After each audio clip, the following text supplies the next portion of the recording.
Okay, can you hear me? Perfect. So, the idea right now is to just go over homework 2 that maybe some people are having issues with, understanding those concepts of topology. Okay. Um, okay, so what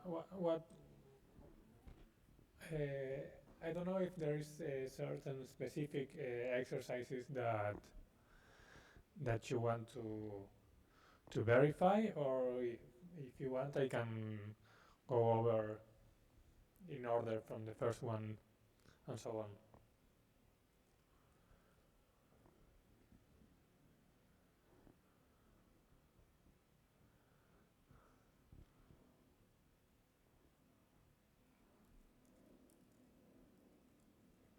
Okay, so if if nobody has a specific exercise, so let's first revisit what we are talking about when we are talking about a topology. I think this is very important to keep in mind when we are solving these exercises, is that we need a definition of what a topological space is, right? So when we are talking about topological space, we are talking that we need a certain space, a certain set that would be called uh, we need X, right? Which is our space, and a collection of sets in X, which is the tau that we were defining before. Okay.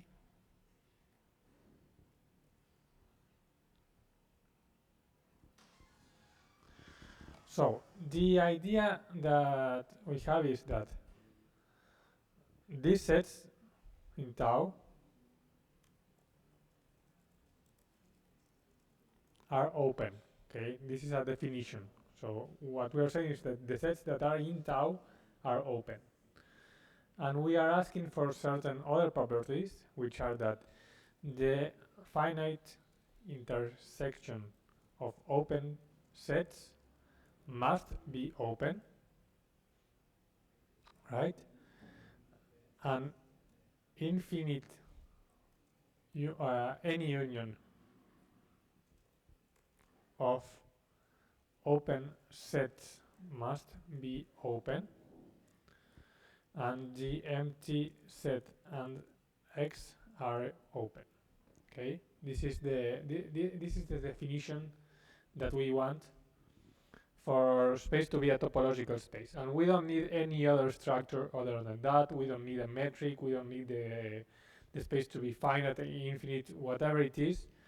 We just need all these properties for it to be a topological space. Okay.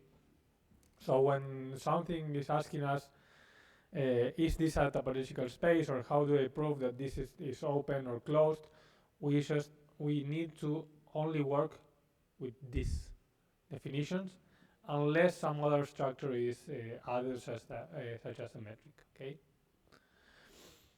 So, for example, in the exercise 1, right, we have find, for the case of the topology of the real line, an infinite intersection of open sets that is not open. Okay, so in the real line, we have a topology, we have a collection of open sets, right? And the open sets in the real line are those sets where, for any point that we have inside that set, we can create a ball around that set that is still inside the set, right? So, in the real line,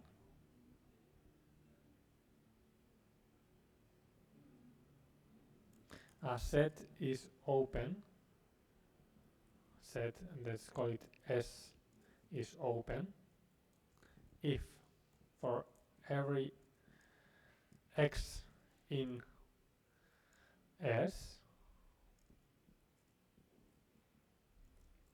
there is an epsilon which is greater than 0, such that, right, such that every element, and let's do it more compact, y minus x, the difference between y minus x being less than epsilon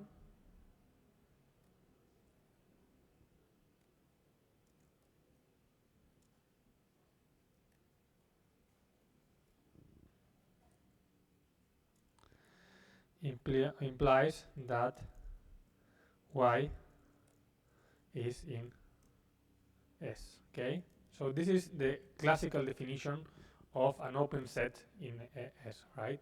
And we see that this definition, when we do this, we are defining all open sets in S, and then we can see that all of these properties here that define the intersection of open sets must be open. So if we take two open sets in the real line and we intersect them, we will also get an open set. We will never get a closed set. The empty set and and all the reals are open also, and the union of an arbitrary amount of open sets will also be open. Okay.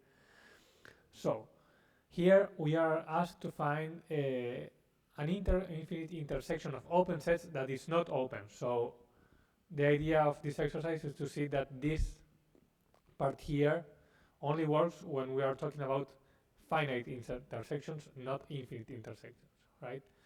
So there are many ways to do it, but for example, a good example is to use this set.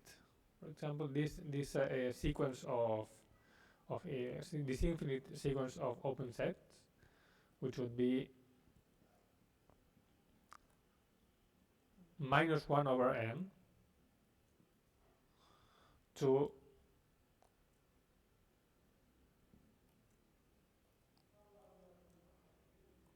one over n. Okay. So for example, let's take this. All sets of this form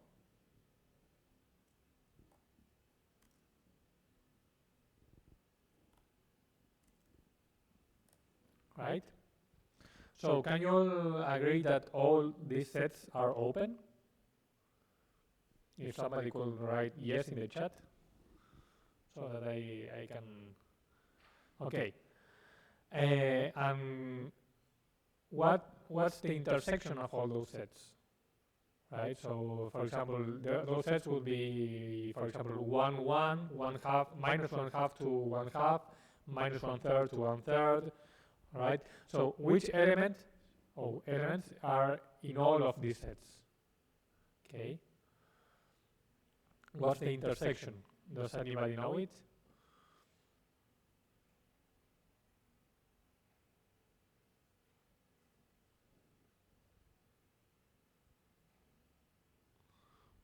So for example, if I have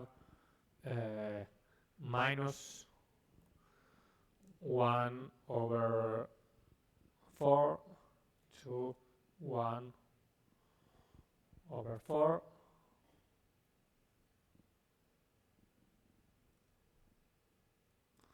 and I want to do, I think it was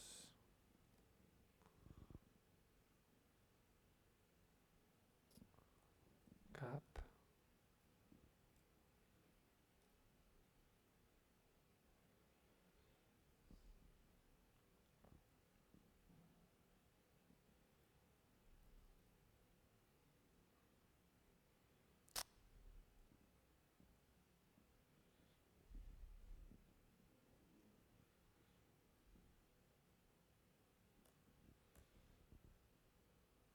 Okay, in this case, how was it? ¿Cómo era que se unía hacia la intersección? No. there it is, right? So for example, in these two intervals, right, minus 1/4 to 1/4 and minus 1/3 to 1/3, what's the intersection between those two intervals? Okay. Can anyone tell me in the chat?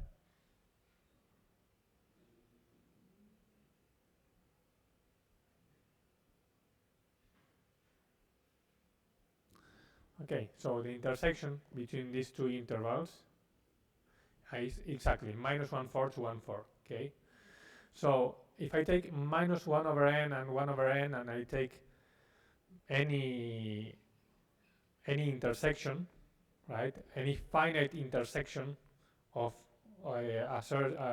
of these sets, right? So I take 1,000 of those sets, right?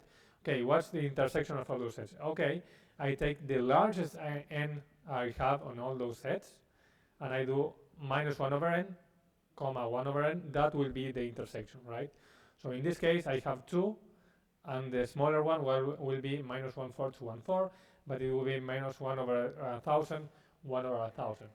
So if I take an infinite intersection of all these sets, in actuality, I will only get one point that is on all sets, which is 0. All other points will eventually be outside of one of the open sets, right? So the intersection here, the intersection of all of those sets is simply put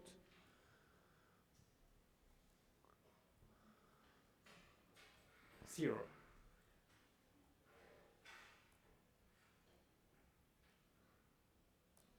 Okay, this is the set that has the element 0, and this is not an open set. This is just a single element. This is not an open set in the real line. I could have done this also like 1 minus 1 over n to 1 plus 1 over n, and that would have given me the closed interval minus 1, minus 1 to 1. If you construct it correctly, you can get any closed interval. But you can see that if you do an infinite intersection of open sets, you may not end up with an open set. Okay, just because each time you are getting smaller, smaller, smaller, smaller, smaller, and you cannot escape it. Okay, and you end up with only one point, or maybe just a closed set. Okay, so is anybody having any other issue with exercise 1? Okay. In that case, let's go to exercise 2. Okay. Prove that a metric space has a topology induced by its metric in a manner similar to R in the previous example. Okay. So, in this case, we had this definition here. Okay. Of what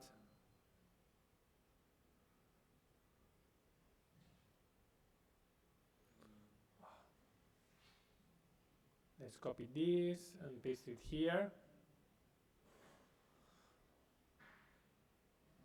Let's recall, we had this definition of what an open set was in the real line. Okay, and here we were using some notion of distance inside the real line to define what an open set was, right? So now we have another metric space. We don't know what it is. Maybe it's R3, maybe it's some weird metric, whatever it is. What we know is that we have a metric, so we have a concept of distance here, right?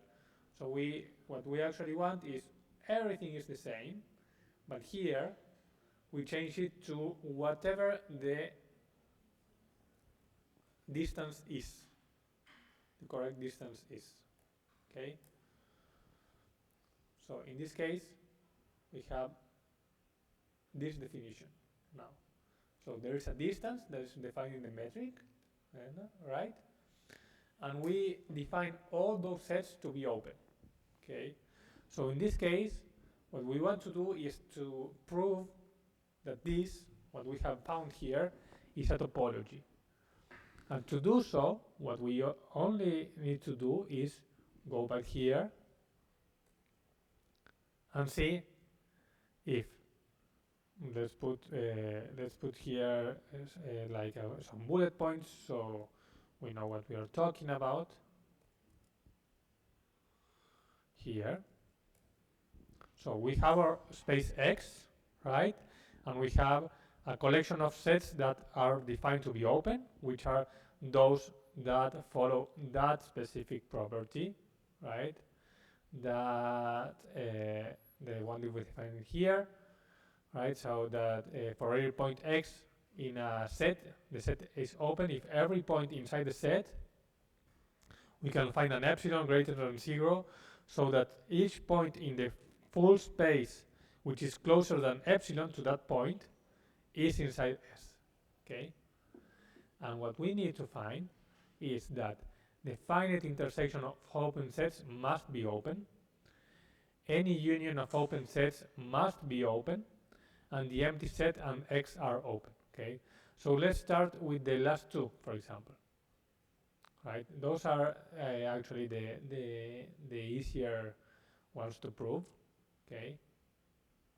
So we were here in the space.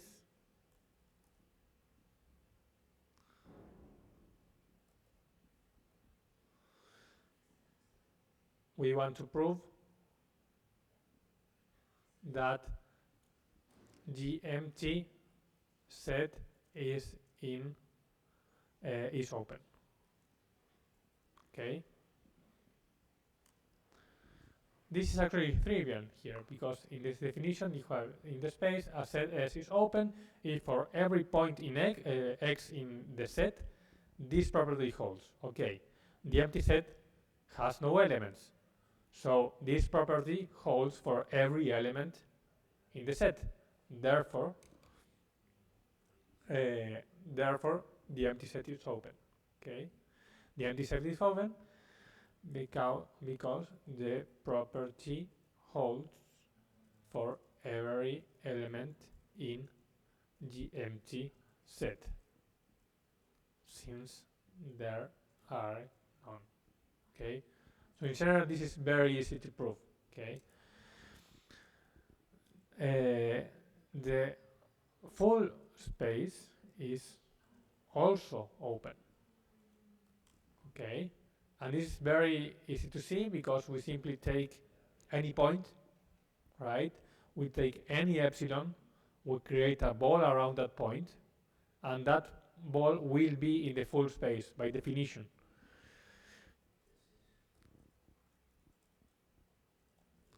All the points, so we can choose any epsilon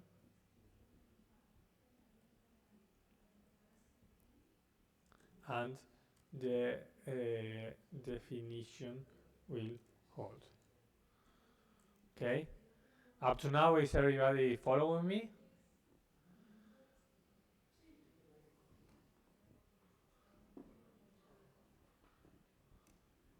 Okay, so let's now go to the next part. We need to prove that the finite intersection of open sets must be open. Okay, so assume that we have a we can do it. I will try to do it with words, and then we can try to do a formalism if needed. So what we want is here, write down. So the finite intersection of sets must be open. So we take as some sequence. In that case, only the diagram is sufficient to prove. You mean like a Venn diagram or something like that?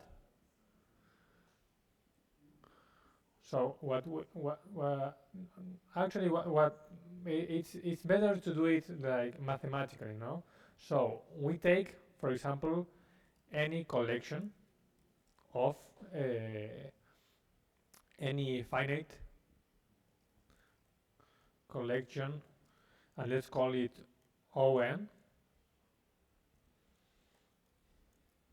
of, I mean about to represent subsets of sets. Yeah, so what we're going to do right now is just do it writing and not with a graphical representation, because not always it will not cover all possible cases if we do a graphical representation, and we will see it right now, because it's not always so easy to simply do like a little bug around a point. You will see in the next exercise what's going on here. No, so we take any finite collection O sub n of open sets, right? So all of these O sub n's, right, satisfy this. We can always find an epsilon greater than 0, so that, right, so that the distance between two points, so that we can create a ball around that point, and every point is inside the open set, right? So we take any finite collection of sets, right, and we also will take for each set we will take an epsilon that takes us inside the set.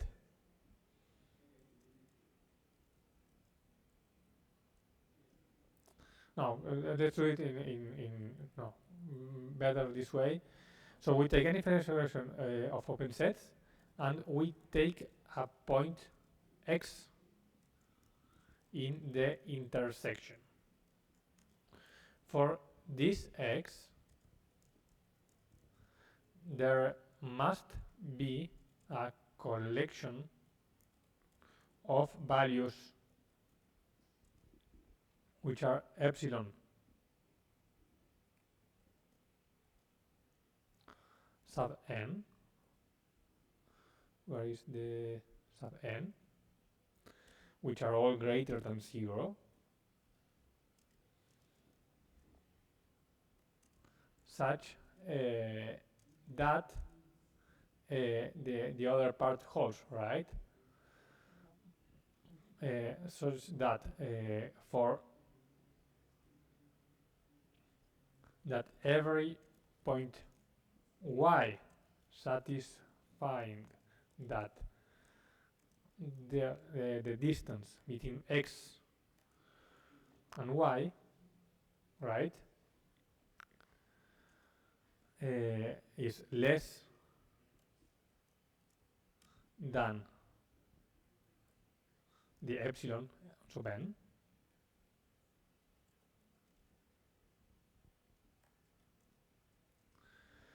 so that every point y sub n is in O sub n. Okay, up to this point, right, what we have said is, so we take any finite collection of open sets, and we take one point that is inside the intersection. What we want to prove is that this intersection is open, right? So in this case, we take the x, and we know that for each x, for this x in particular, there must be a collection of epsilon sub n, so that every point y satisfying that the distance between x and y is less than epsilon, then the point is in O sub n. Okay?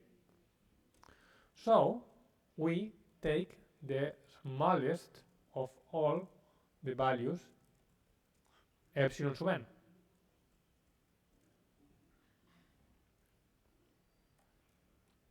Right? Let's do it like this.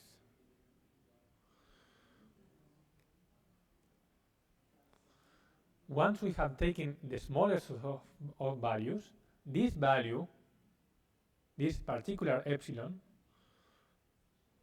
and we and denote it as epsilon sub e,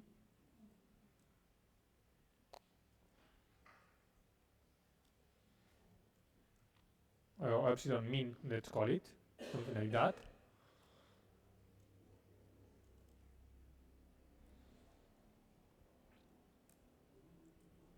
Right?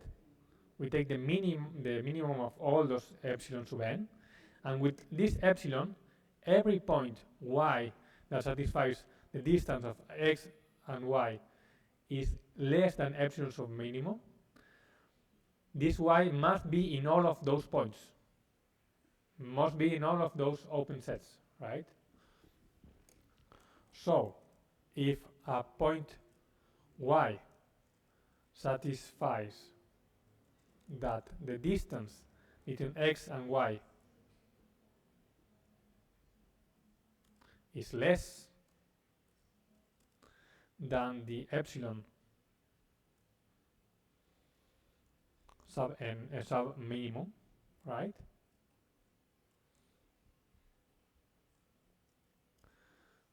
Then y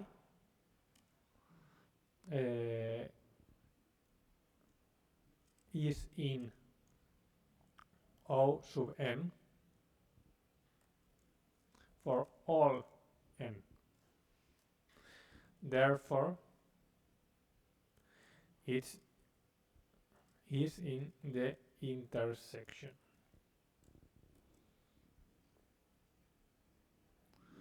So, is anybody having issue with this part? So, what we have done is we saw that there is an intersection. We take one point inside the intersection and we create balls around the intersection that leave us in each of the sets, right? So it will leave us in O sub n and so on. And it's not actually that we take the minimum, no. What we're trying to do is just to squeeze and squeeze and squeeze and squeeze and squeeze and squeeze until we get there, okay?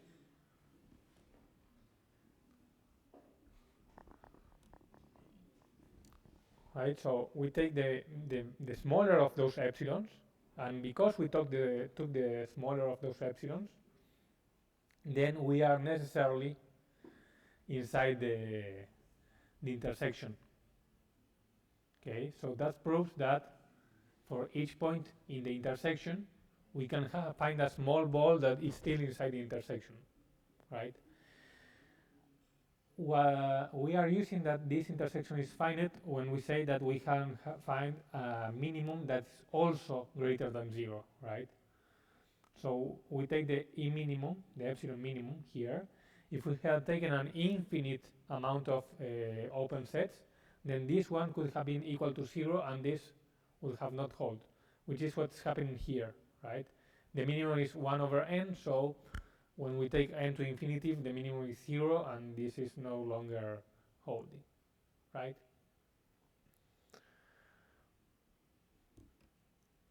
Okay, so the last part is I think also very easy. The union of any amount of open sets is also open. This is trivial. This is trivial, right? Because if we take this ball that we have defined here and it is in one of the sets, then it's in the union of the sets. So I will leave it to you to, if you want, I can be a bit more specific. But this is trivial because you have an open set, another open set. So to define an open set, we need to take a point inside and see that there is a ball that is inside that set. So if it holds for a particular set, that must hold for the union of the sets, any union that we take. Okay. And now let's go to the second part, right?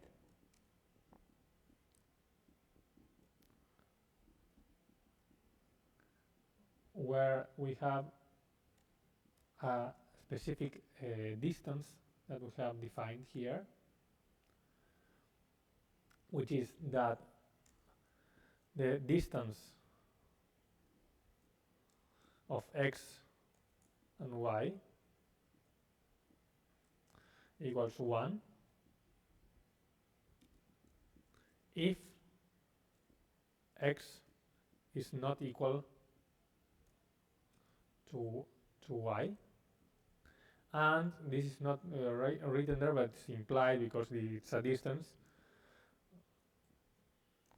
The distance between x and x equals 0 for all x, right?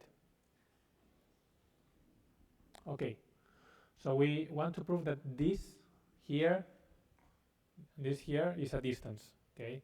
So we need to first see what the definition of a distance is. So to have a distance, what we need is that the distance between x, y plus the distance between y and z, right? Here, let's put it as markdown.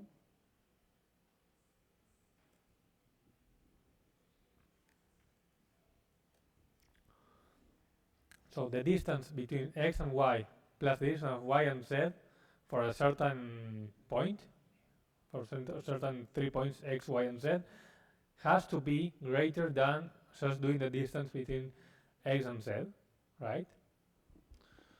Also, we must have that the distance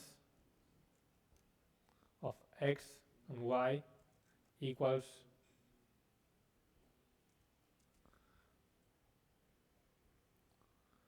zero if and only if x equals 1 equals y. And there was another property.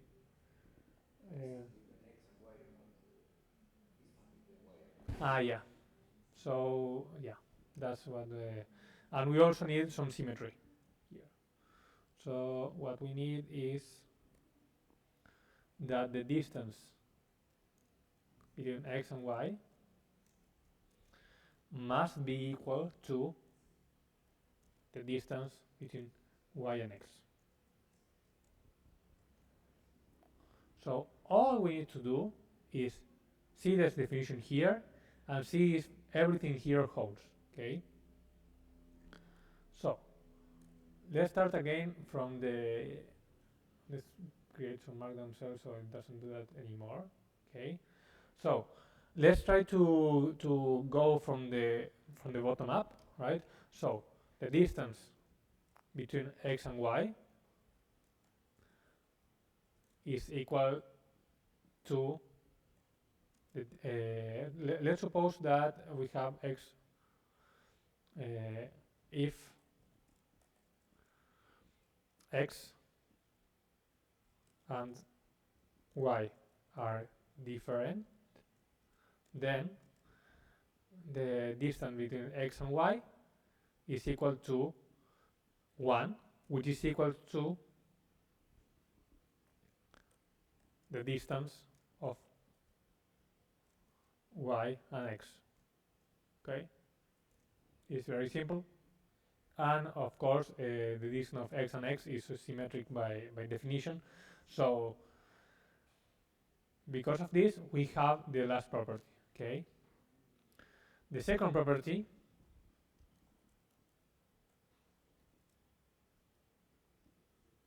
holds by definition,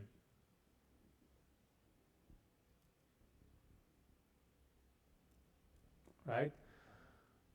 So we had that the distance between 2 points is 0 if and only if the 2 points are equal, which is basically in the definition of x, right? So if they are not equal, it's 1, and if they are equal, it's 0, so this holds each time, right? And last but not least, we need to have a triangle inequality, okay? So let's consider two situations. First is a situation the distance of x and z equals 0.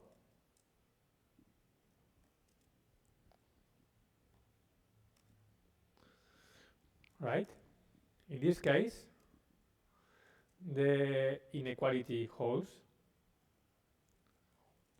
because the left hand side cannot be less than 0. Right?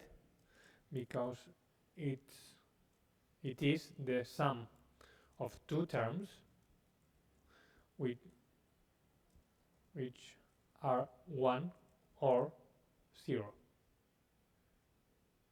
Okay, so this part here, if this side is 0, then this will hold trivially because this part can never be less than 0, so this will always hold.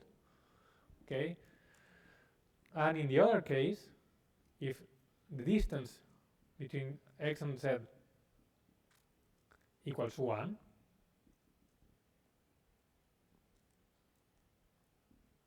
we only need to see that the left hand side cannot be 0, right? And we see that is only possible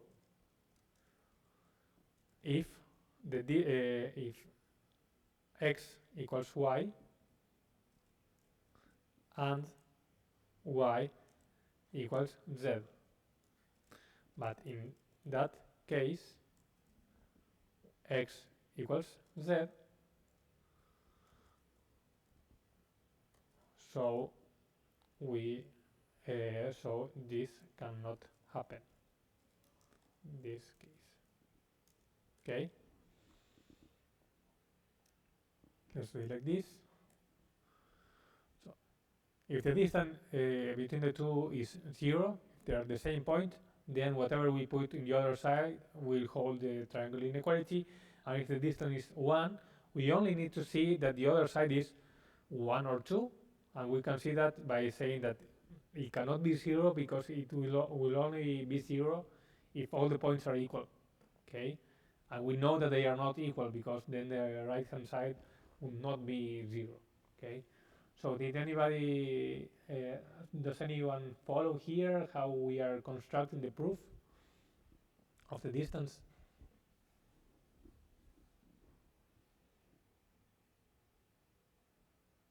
Okay, so everything is clear. Okay, so this is what we are doing. We always just take the rules that we need to follow and we see, okay, does this property hold, does that property hold, does that property hold?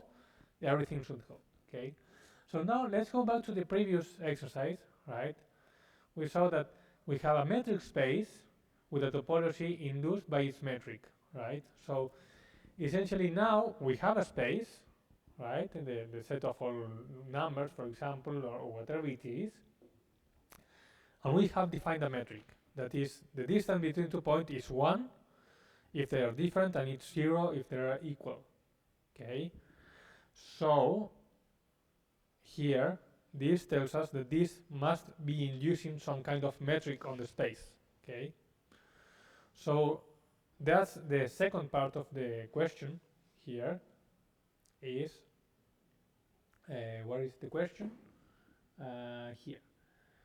What topology does this distance introduce?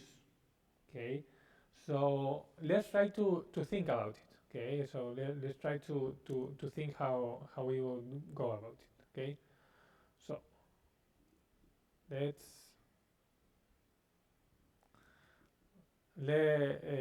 for every point here we say that a set is open, right? If for every point inside the set there is a ball around the set such that the distance between if the distance between the points is less than epsilon, then you are inside the set. Okay,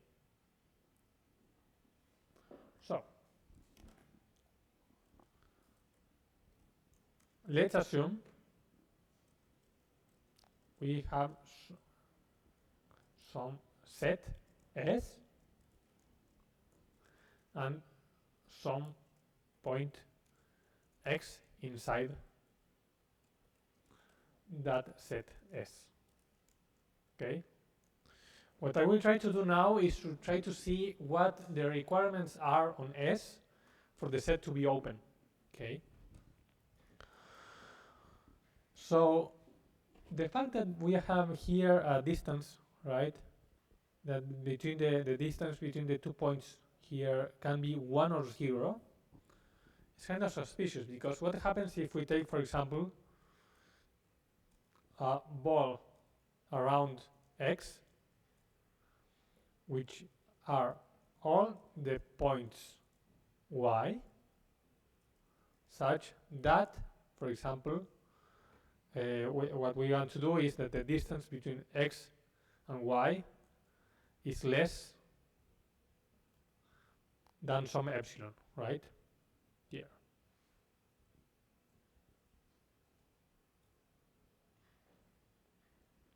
We are taking that, and we essentially need to.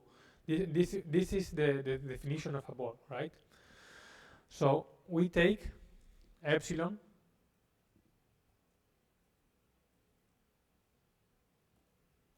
equals, for example, 1/2. Where is it? Right?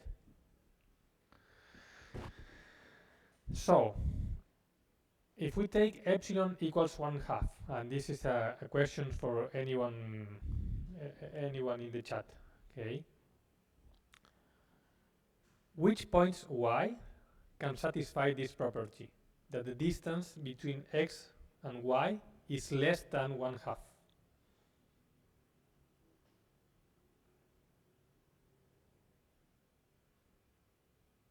Let's assume, for example, that we are, yeah, exactly, someone wrote X. Okay, perfect. And that's the only point.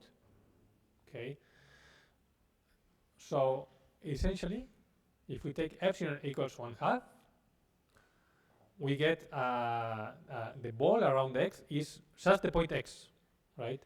So that point is inside S. Okay. So let's recall the definition here. No? In the space, a set is open if for every X in S there is an epsilon greater than 0, which in our case is 1/2, such that if the distance between 2 points in the set, if the distance between 2 points in the space is less than epsilon, then that point is inside S, right? So if the distance between 2 points is less than 1/2, then those points are equal. So we are inside S, because we are taking X, which was by definition inside S, right? Which tells us that we started with some random set that we found. We took a point, we created a ball around it, and we found that that ball is inside S again. So that point is open. Okay.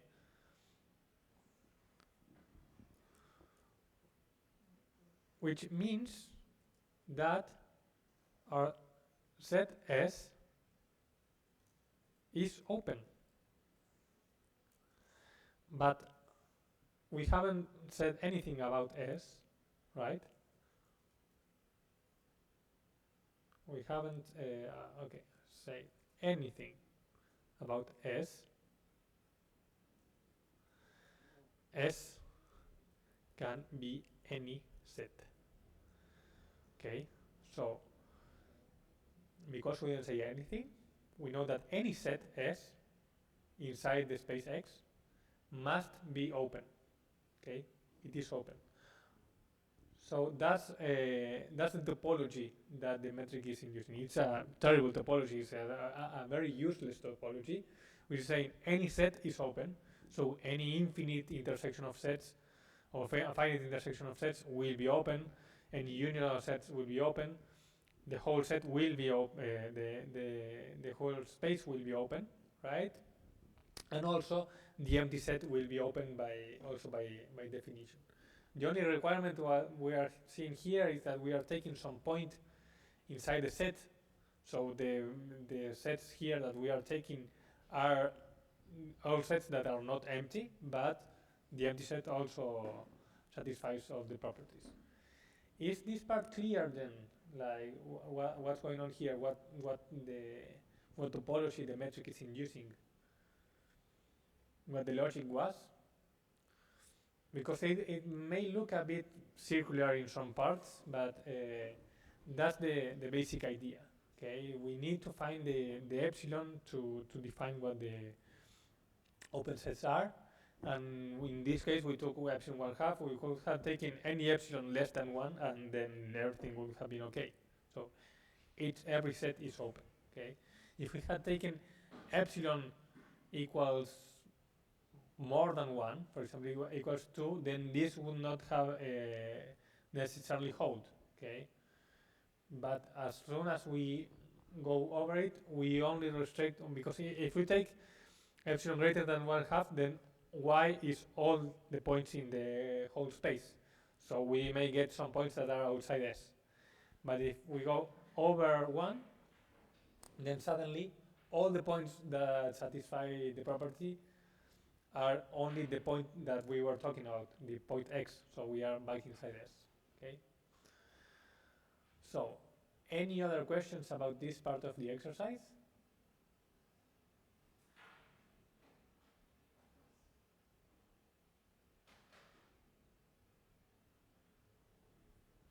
Okay. So, let's go with exercise 3. Okay, we are very close to 1. So, okay. I will try to talk about it very much as an overview, but I think that with the information that we had before, we can kind of do this, right? So we have x, right, and d, a distance. So we have a metric vector space. So we have our definition of an open set is. And what we are seeing here is, first, that this set, the sets of all points which distance to the set of all points x prime, which are at a distance that is less than or equal than 1 from a point x, right? This set is closed and is a neighborhood of x, right? So what we have to do here is always think what the definition of a closed set is, right?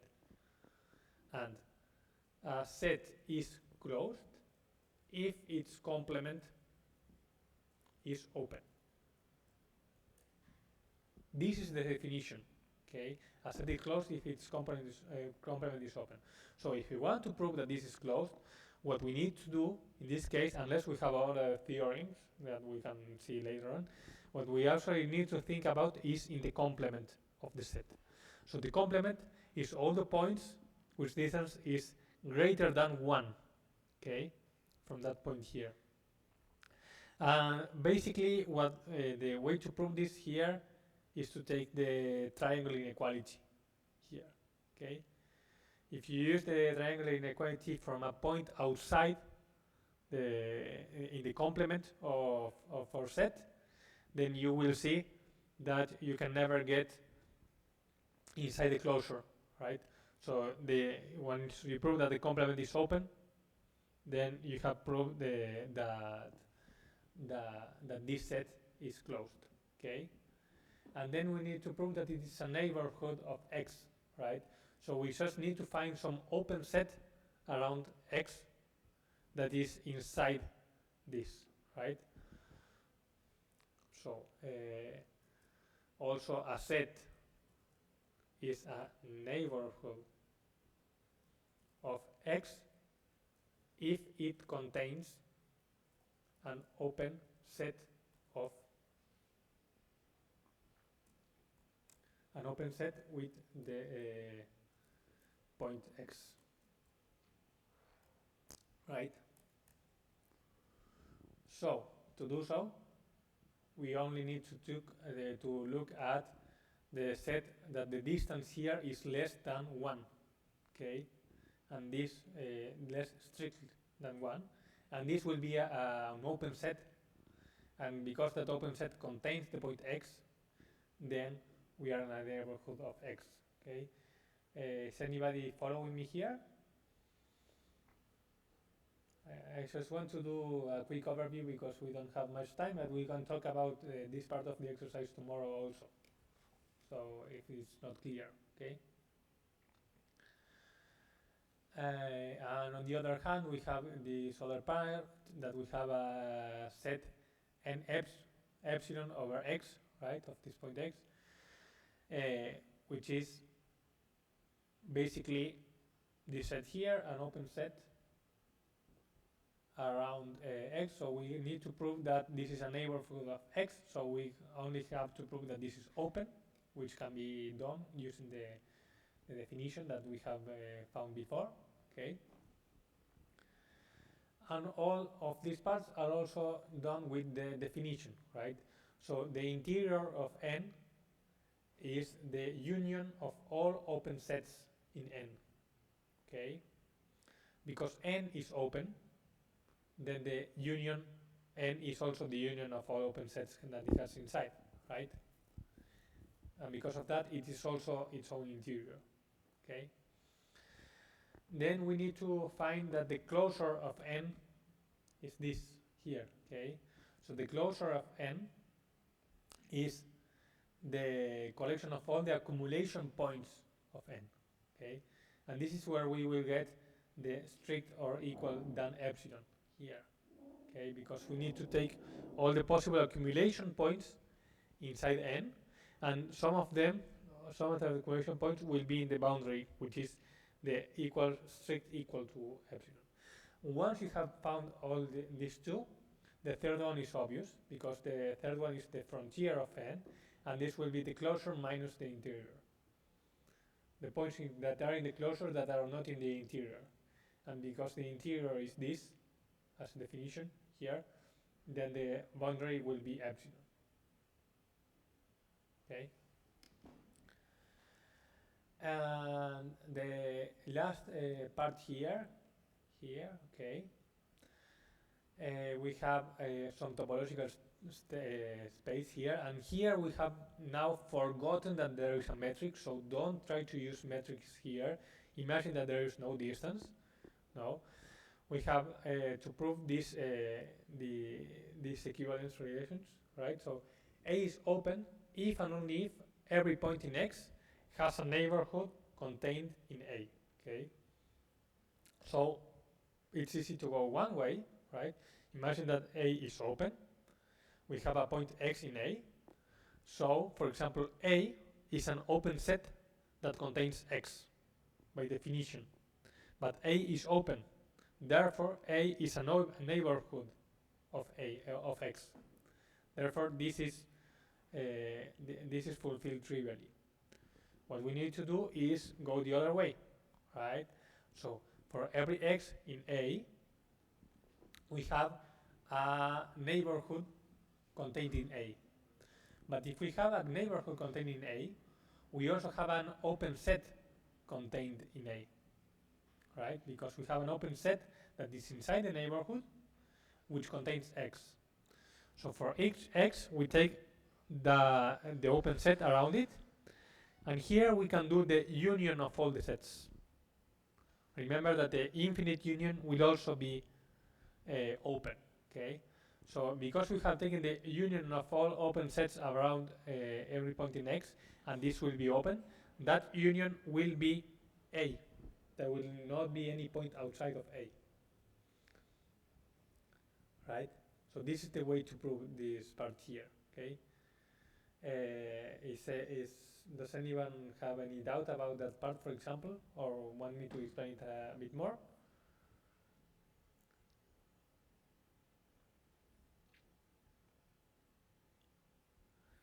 Okay, if you have proven that part here, then B is also trivial, because we say A is closed if and only if every point X in the complement has a neighborhood that does not intersect A, okay?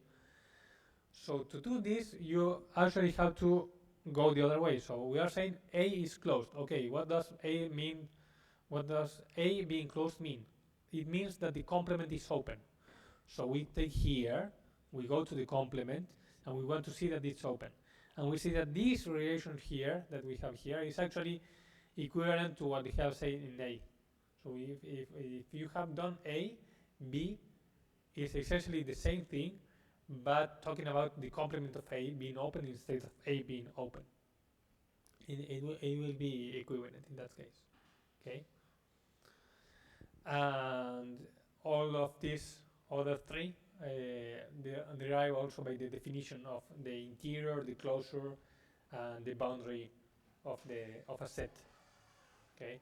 So tomorrow, if I will try to go about this part again in case there are more doubts, but I hope at least this quick overview tells you how to approach this kind of problem.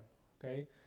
So it's like when you do in algebra, you have this series of rules that you have to apply, and you need to be very careful about what you know about the problem. So in some of the problems you will have a metric, in other problems you will not have a metric, and you just need to see that these conditions hold or assume that they are holding, and to prove things about the set that you are seeing.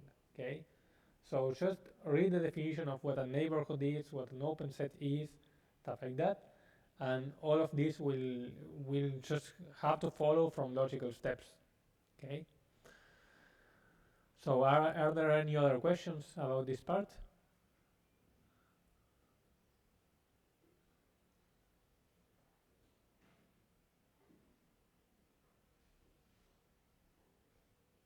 Tomorrow we can also see the exercise about continuity, that maybe it's a bit more interesting, but I got stuck in the first two or three.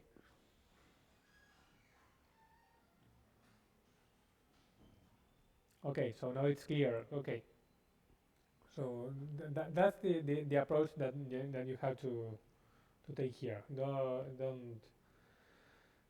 Don't go overboard. It's sometimes the justifications are a bit messy, but in the end, it's only trying to ensure that the rules that you have defined here for what an open set is and whatever it is are maintained.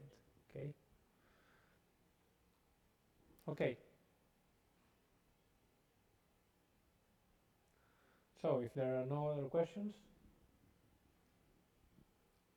we will see you tomorrow. Okay.